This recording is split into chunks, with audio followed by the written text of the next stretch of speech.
Alright, so today is the 16th of May, 0814, and we are outside of Poasttown Elementary.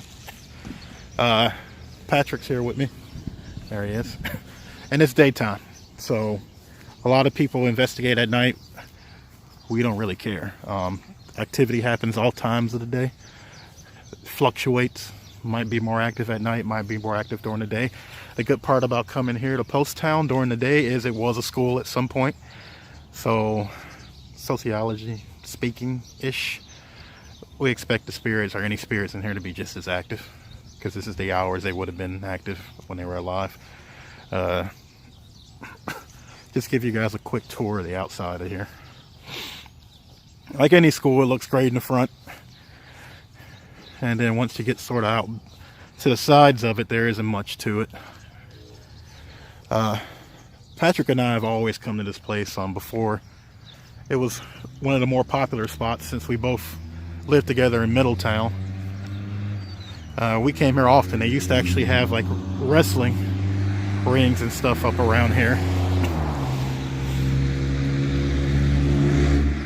Really cool school. I'll show you guys the outside and then we'll head in. The cool part, to go back to what I was saying about Patrick and I living together in Middletown, was when we were together in Middletown, coming to the school a lot, we firmly believed that something came home with us. If you've watched any of the other videos, you might have heard me talk about it. As a girl, you said you thought it was maybe something malevolent. So it was two of things, something, the girl, and something malevolent. I'll let Patrick tell this side of the story, but for me right now I lived up in the attic of his home. Great space, thank you, by the way. And while living up there, his house had some activity beforehand. But around this time, when this girl and this malevolent thing came back to the house with us, because we were investigating here all the time, I started to experience some things upstairs. The number one thing I experienced was I was up there at night, and I stayed up late because I was working, I think first or second shift at the hospital up at Wright-Patterson. I was an emergency medical room technician and EMTB.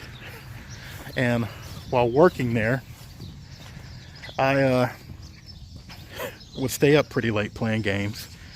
And one time in the middle of the night, from the back side of the room, I hear a little girl say, "Help me." Pretty damn clear, actually. And it startled me, and I told her, "Hey, sort of get lost. I can't help you." Didn't hear much from her. But over the lifetime of staying up there, I experienced what felt like a malevolent energy just sort of looming over me one night when I woke up. I didn't want to go close to it. Let's go up around here and then we'll go back down. I didn't want to go close to it at all. Made me quite nervous, so I just laid back down and said it'll go away. At a later point in time, I was sleeping one night. And I like to sleep with my arms crossed, head down. And I was laying there, and something woke me up. What woke me up, I don't know. But what it was that woke me up was it felt like something that was about the size of a child put their hand on my bed. And it wasn't just a hand on my bed. It was actually the bed compressed down. And it felt like somebody was trying to get there. Numerous other things happened, just different energies in the house. You always felt like you were being watched anytime you went downstairs. Just a general extreme creepiness. I've lived in that house. That was maybe the most predominant house that was haunted that I ever lived in. But it was very interesting. I'll let Patrick tell his side, because the reason we came into the school why you guys are here with us is we're going to take you to the area where we originally felt we picked up this little girl. Now, is that down here or is down in the... It was in the gymnasium is when everything started for me, like that night here. So I don't know. Pretty sure it started all when we were in the gymnasium. You want to go down there? Yeah, if you want let's see how much light we have. So the funny part is, it started in the gymnasium from him. I was there with a fellow investigator, and we actually picked up the disembodied voice of a little girl in the gymnasium. I've got that audio too. 1, 2, 3.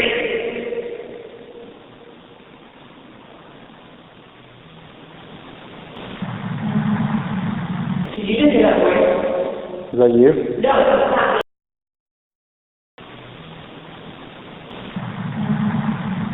Did you just hear that voice?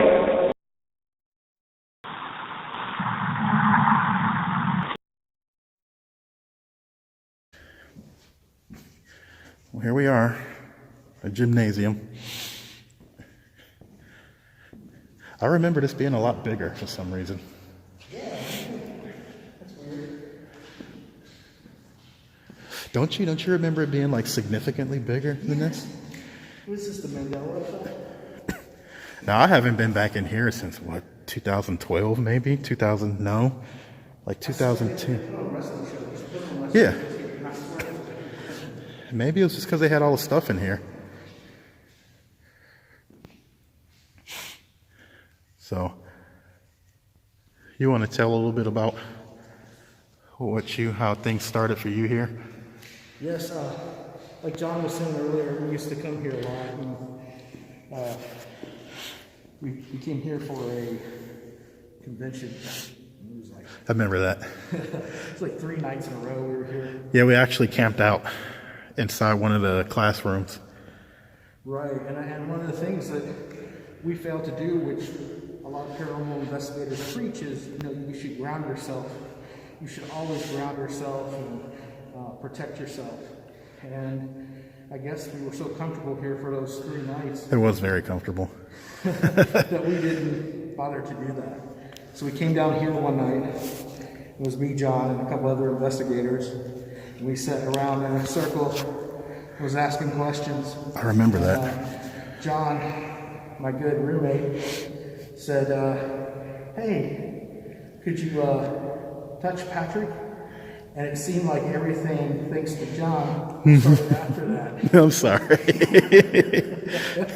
So we left out. She kept touching you. We left out of here, and everybody's went about their business, but it was still me and one other investigator left. And she started freaking out because she had a weird vibe. And she says, hey man, can you stay down here with me? Was it who I think it was? Or did I not know her? She wasn't part of our team. Okay. She was an independent investigator. Yeah, okay. Was here that night. So she asked if I could stay down here with her while she went to the bathroom. Stay down while she went to the bathroom. So we went upstairs, she went to the bathroom. Then after that, we started going up the stairs to go, we're walking up the stairs, and in between me and her, this deep, clear, most hatred, probably since I've been doing paranormal investigating, the most, you just feel the hate in the voice. It said, Patrick. Really? Just like that. It was audible? So audible. And so audible to the fact that, she's right next to me, and I'm thinking, is she hearing what I'm hearing, And she looks right away at the same time, and we're looking at each other just like that. And it was right in between us as we were walking up the stairs. So to me, that's interesting because we got the disembodied voice of a girl down here. Came from like sort of in that corner, and you're getting a disembodied voice of something that sounds malevolent. Tell me where you are. There's something right there with me right now. I just got my name on a fellow called Chill. He did say mental. Take some pictures. You did say that one. You over here there, Patrick? It's right in front of me.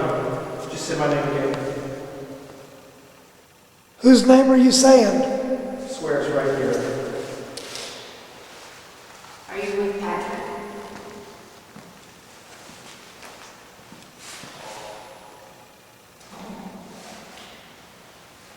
You're over here. We're all around you. Come here.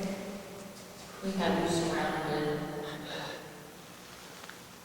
Wait, never mind. I think that's just Patrick's shadow. So all you can do is talk to Patrick and mess with Patrick and pose as a little girl.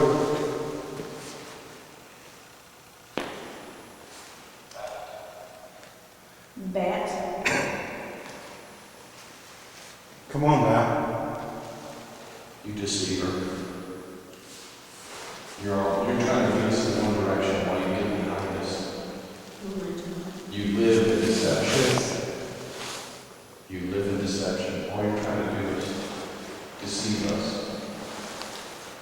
You think you're a higher life force than us. You wish you were us. Right. So we head on upstairs and we go into the actual office. It's upstairs, located Yeah. upstairs. And at this You time, want to walk a little? There's me and the independent investigator. Yeah. And then we teamed up with two other investigators. And we're in this office. And while we're in there, you can start hearing noises. Really? And you said in the office? Yeah, it started to sound like little pebbles being thrown, right? Mm-hmm. And then we started getting hit with little pebbles, right? And the office is probably no bigger than this stage we're on right now, you know? It's not that big. Yeah. And we could locate where these pebbles were coming from. But it wasn't coming from up above. It wasn't stuff falling off the ceiling. We were getting hit with it. So I'm trying to make this short as possible, but so after that, you know, I had sometimes every now and then investigators get, you know, that psychic sense, you know, Spidey the senses. spidey senses. And it opened up for me when I was in that office. And I said, hey, there's a man sitting in this chair. I'm going to go sit down. I'm going to show you how he's sitting. I feel it. I can't see it, but I feel it. It's so hard to explain. So I went over there and I sat in the same position as what I was feeling he was sitting in. So I crossed my leg, sat like that. And all of a sudden, while I'm sitting in this chair, all of a sudden my neck starts becoming really red. My insides feel like they're freezing. Like it felt like I was in Antarctica. I mean, just every organ in my body felt like it was froze. Really? I felt like to the point to where if I opened my mouth up, I was going to be blown out in cold air, right? Like you could see the frost come out. Yeah. So, anyways, next thing you know, investigator Jim Wilson, Yeah, I remember Jim. Hi, Jim.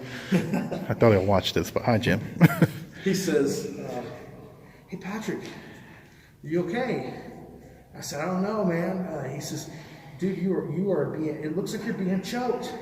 And he got me up out of that chair real quick, and he started taking pictures. And in the pictures, I remember those pictures. you can see, you know, you can see like the thumbprints and everything. Something else I failed to mention is it's very important, and I can't believe I left it out. Right after I heard the voice going up the stairs, Yeah. I felt scratches on my back. And then it's when we got in the office, I finally, after all this stuff had been said and done, at the very end, after, you know, the whole choking experience, all that stuff, I lifted up my back of my shirt and I had 3 big scratches going down my back. And Jim documented that as well. He took pictures of that.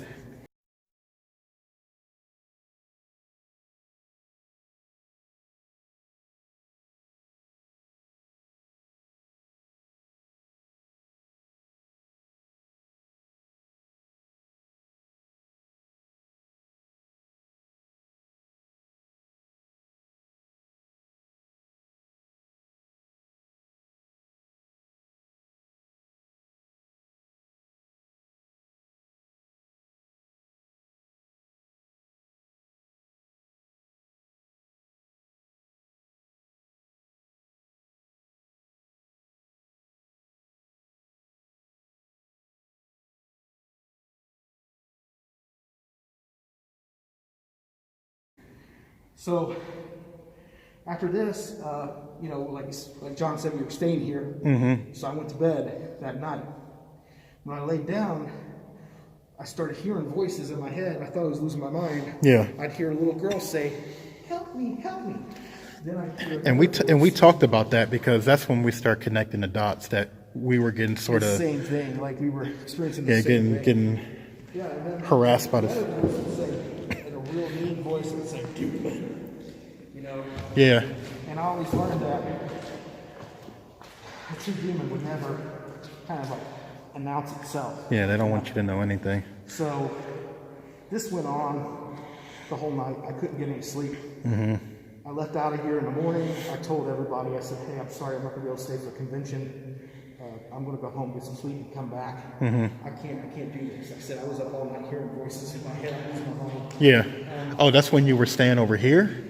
When you stayed here? We were all staying here, and I went back home and went to bed. Yeah. And they came back like in the afternoon, like at 12 o'clock or 1. And I remember that too. When I go and get in the car, there was a song by the Black Eyed Peas, and it was called, I forget what it was called, and there was a part in the song that says something, "You got me screaming demon." Yeah. And every time I turned the channel, that song would start over from where it says that, and I just kept turning the channels, and it would be right there. Uh-huh. Then I kept hearing something like really dark and creepy voice, like it was coming over the radio trying to talk to me, and I couldn't make out what it was saying. I'm Yeah. like, I'm losing my mind. And it started happening where every time I get in my car, I hear that. That song or Yes. huh. Every time. And then, yes. Huh. Every time. And then 2 weeks, I was getting scratches. At least this part hasn't changed. Yeah. Did you take a deep breath back there? I don't remember. I'll have to review.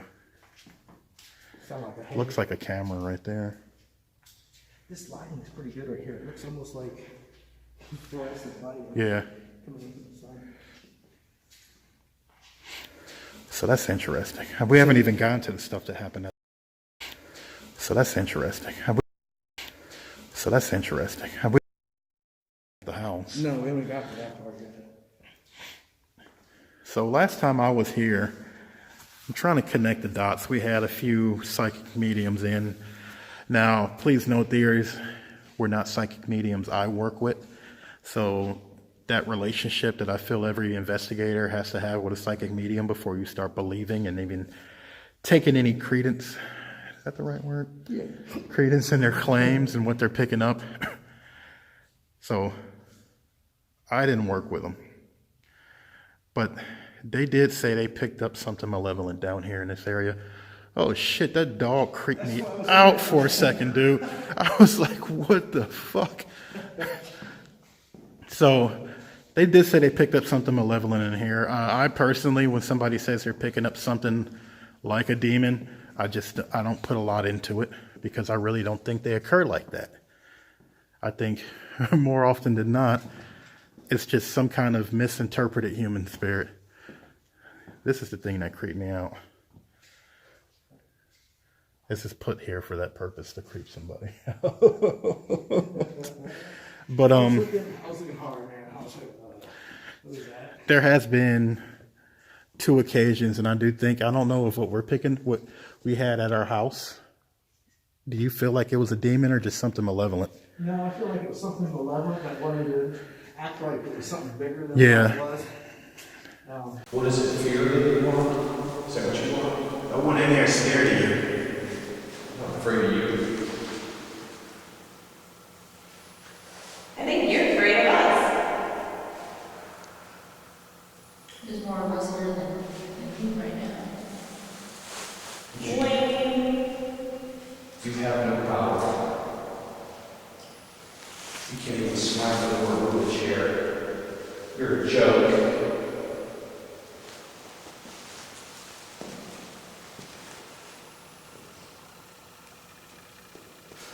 What a joke. My question: when that all happened to you, do you remember what you were thinking mentally? Did your body, other than what you're saying, you did report some physiological changes to your body. But mentally speaking, it sounds like things changed there too. Right. Did you feel out of yourself at all No, afterwards? and that's the thing, like, that's one of the things I'm worried about because, you know, before this all happened, I studied possession Yeah. and having attachments and things like that. One of the things I say is your behavior change, you get more aggressive, mean, Yeah. violent, and none of that happened. Okay. So, but what it did do to me mentally was, it was having me, basically I was having almost like a nervous breakdown because I'm trying to play it cool, like, hey, you know, I'm an investigator, I know how to handle this, you know, shouldn't be no problem. But at the same time, I'm hearing You came things in. and experiencing these things that just keep happening. And it's Yeah. going on daily. It's not like every now and then. Yeah. This stuff was happening daily when I was in the house. And, you know, I was more afraid, I think we talked about this. I Yeah. was more afraid about the people. I was working in a hospital at the time. And Yeah. what if I drop this thing off with them? You know, what's going to happen to their health? Because it definitely came home. Why would the girl come home too? I don't know if they have any relationship. Unless it Yeah. was one thing, you know, or both. But I mean, or it had the girl attached to it, like holding her, like, you know, which we've seen this before. I've seen that. There's where like I said, something negative holds something good. so yeah. Socially speaking, they are very much similar, except for with energy. They're very much similar because people can be attached to people. People can hold people in binds mentally. I mean, you have like abusive mental relationships that some people have trouble getting away from. In this situation, I guess we don't know.